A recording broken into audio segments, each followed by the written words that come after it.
Hey you guys, so it's Kiosha. Welcome back to another video. If you enjoy my videos, please give them a thumbs up. Make sure you guys subscribe. Make sure you turn on that notification bell so you don't miss any more videos from me. And without further ado, let's just get into today's video.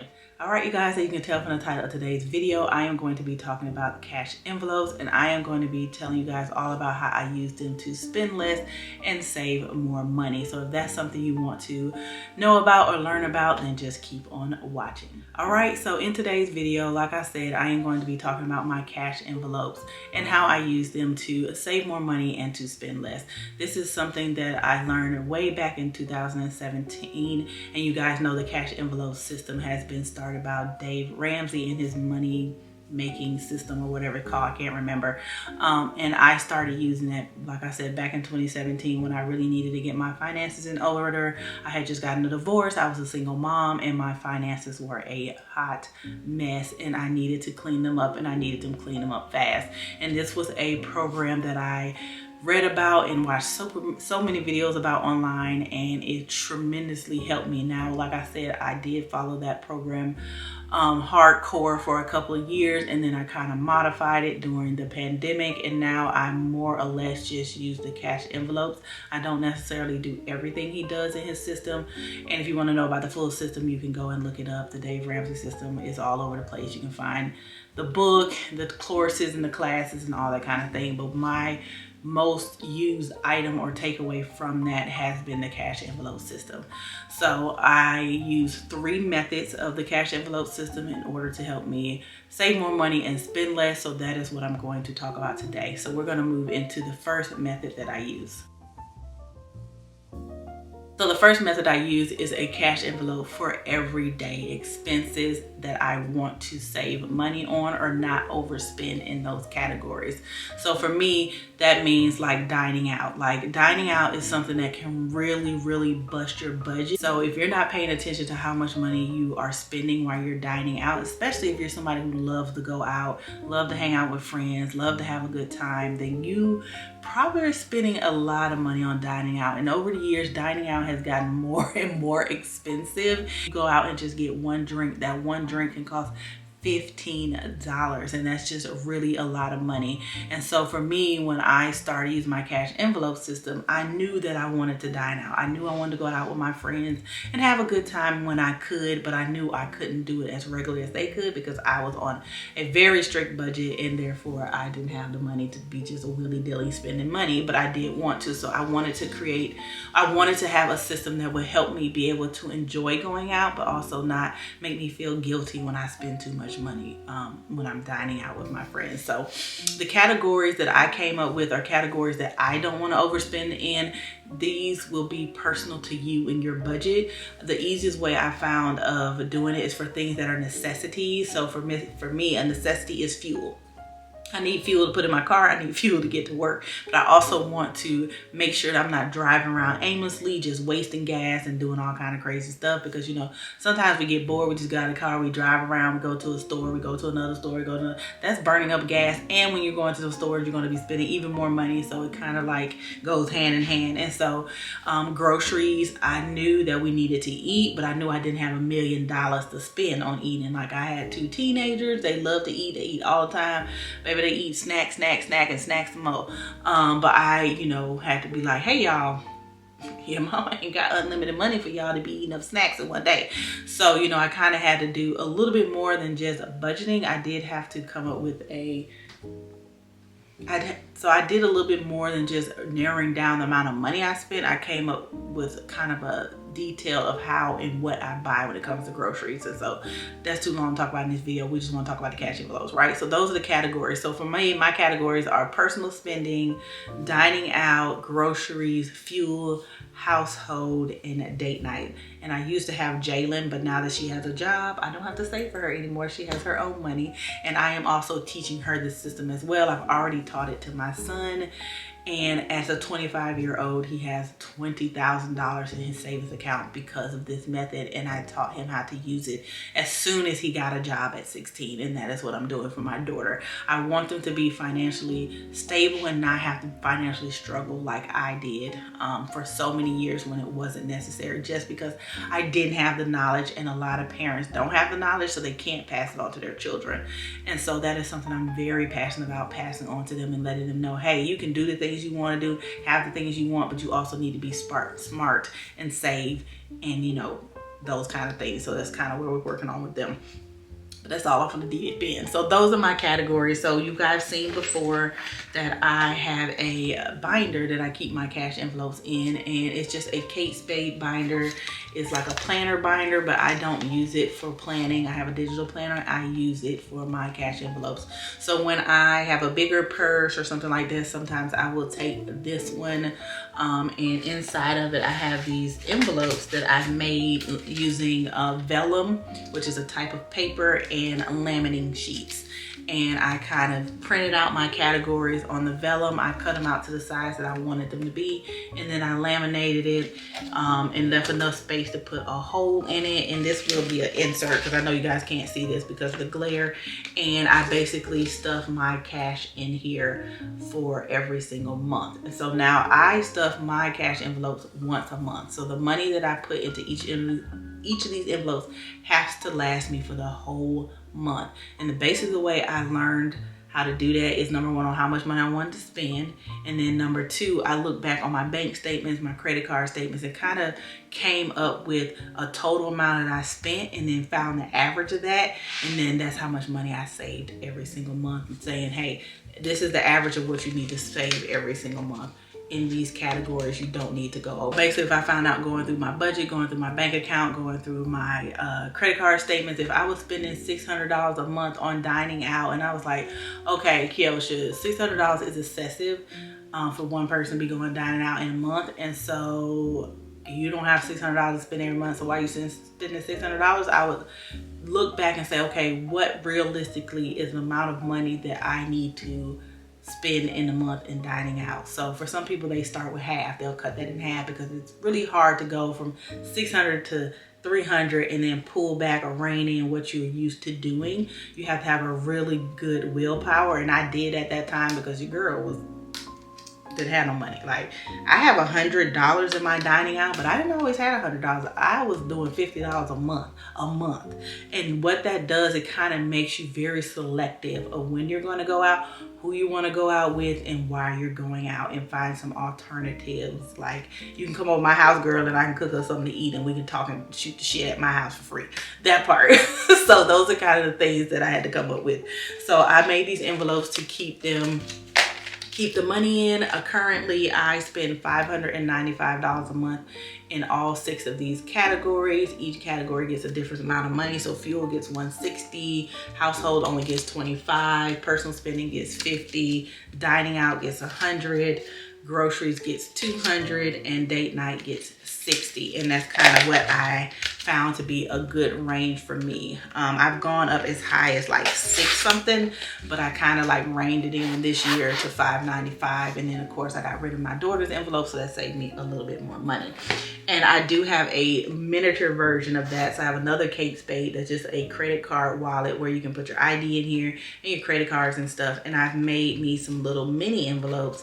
So when I don't want to take that big old thing with me, I've made just some little mini envelopes the same way I made the big ones.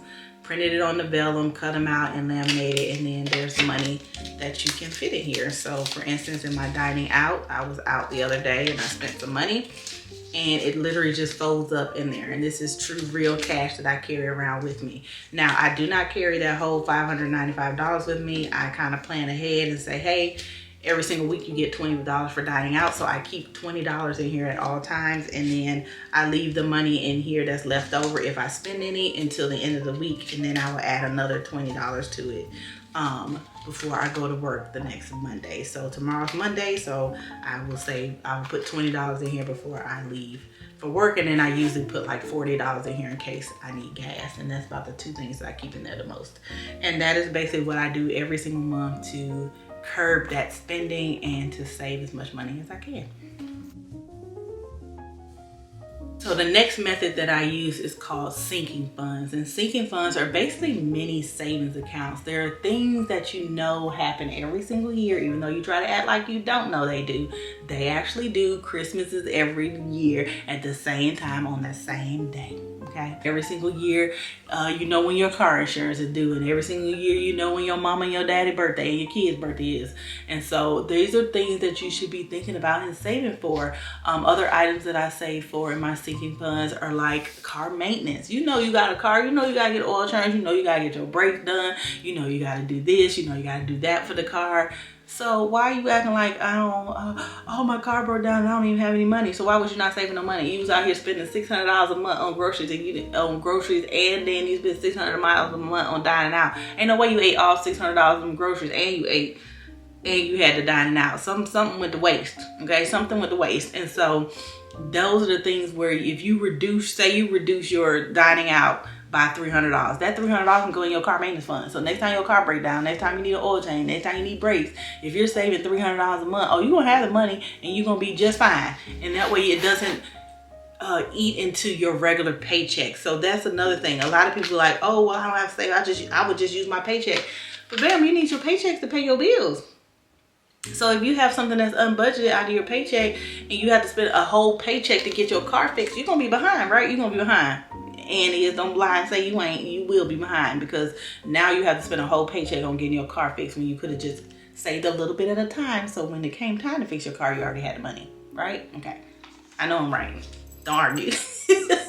But seriously, you need stuff like that. So here are just some of the categories that I have. I have an emergency fund. Everybody should have an emergency fund, at least $1,000. Even if you can't get it up to the recommended 3 to 6 months of expenses. Everybody emergency fund should be 3 to 6 months of your necessary expenses, not stuff that you want to do. Getting your nail done is not necessary if you ain't got no job, okay? That part. So it's things that you have to pay for. Rent, you got to get groceries, you need fuel to get back and forth to work. You should have 3 to 6 months of expenses saved into your emergency fund. That is what I'm working on this year and the years to come. So right now I have like $3,000 in mine, but I'm trying to get mine up to 20, but I want to get 6 at least this year. So this is something that I'm striving toward. I have a travel fund and a vacation fund.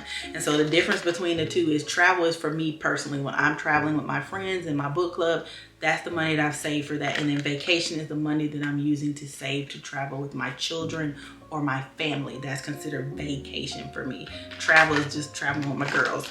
And then I have a car maintenance that I just told y'all about. That I have a life happens because things go down. Things that are not considered a true emergency, but stuff that just happens. Like, I don't know, you crack your cell phone thing, and that's not a real emergency to get your cell phone fixed, but you don't want to stay cracked, so you just use the life happens. Life happens, I dropped my cell phone and cracked. I have a home maintenance fund. Everybody knows if anything goes wrong with your home, you need at least a deductible, child, so you can file an insurance claim. And most deductibles on houses are like $1,000, so you need $1,000. And then birthdays every month. Mama, sister, brother, auntie. Decide who you gonna spend birthday money on. Like, birthday money is mostly for immediate family. I usually only do birthdays for my kids and for my mom. Everybody else, sorry for you. That's just what it is.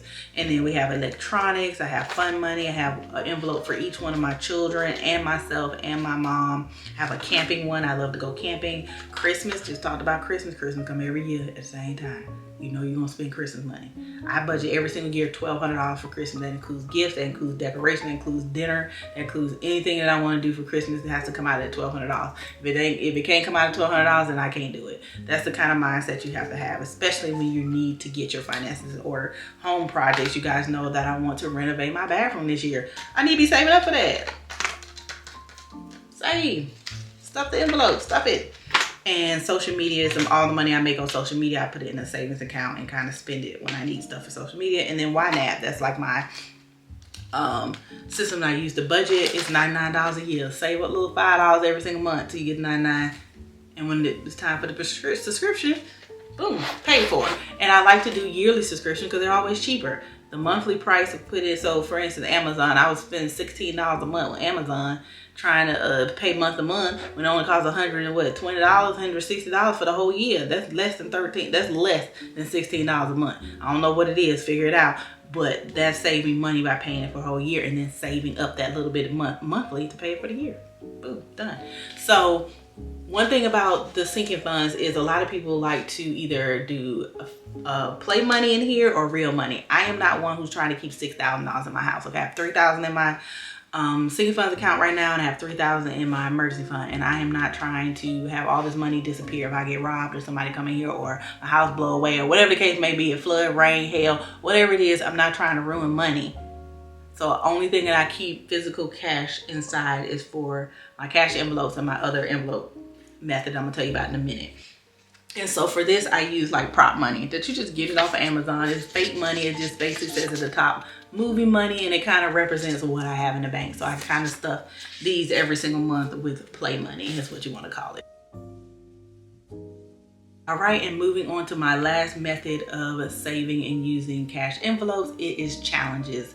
So there's a lot of challenges out here. If you love watching budget videos like I do, there's a bunch of savings challenge to kind of motivate you to save more money. It's kind of like a timer. You know how you use a timer in order to clean up your house? It's kind of like racing against the timer. I'm a type of person who has to race against something or have some kind of reward in the end. And so I like to do challenges and things like that. So I can't do all of them because there's a plethora, too many to even name the different amount of challenges that are out there. But the one that I started last year and I kind of got into and I'm going to continue this year is the 100 envelope challenge. And basically it is exactly what it says. There are 100 little envelopes in this little box that I made, that I got from the Dollar Tree, and I made me 100 little envelopes out of some scrap paper and some laminate. And then I took a little dot and I put the number right here in the corner of the envelope. And so basically it's exactly what it says. You will try to stuff as many of this 100 envelope challenge as you can by the end of the year. So if the envelope says 51, you put $51 in there. The envelope says 2, you put $2 in there. The envelope says 36, you put $36, and so on and so forth. And so for me, this is another way that I save for personal travel. By me spending less and saving more in this bucket, that's the more travel I can do. And so this bucket is supposed to save $5,050, I believe. And last year I started really late. I started in August and I was able to save $2,000 to go towards me traveling this year. And so that's great.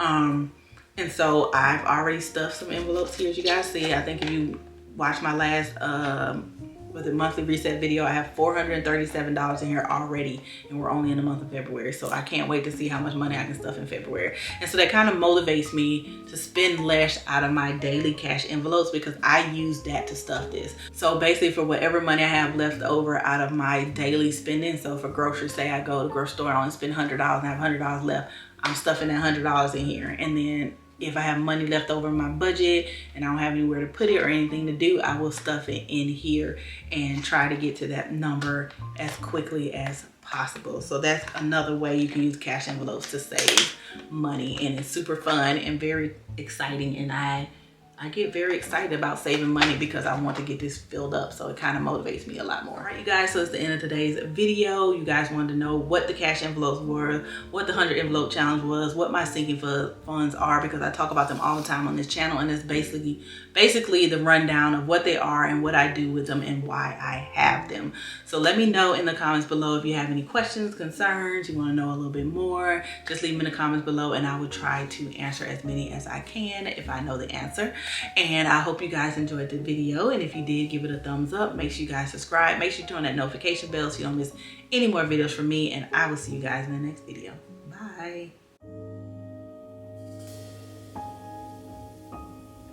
Bye.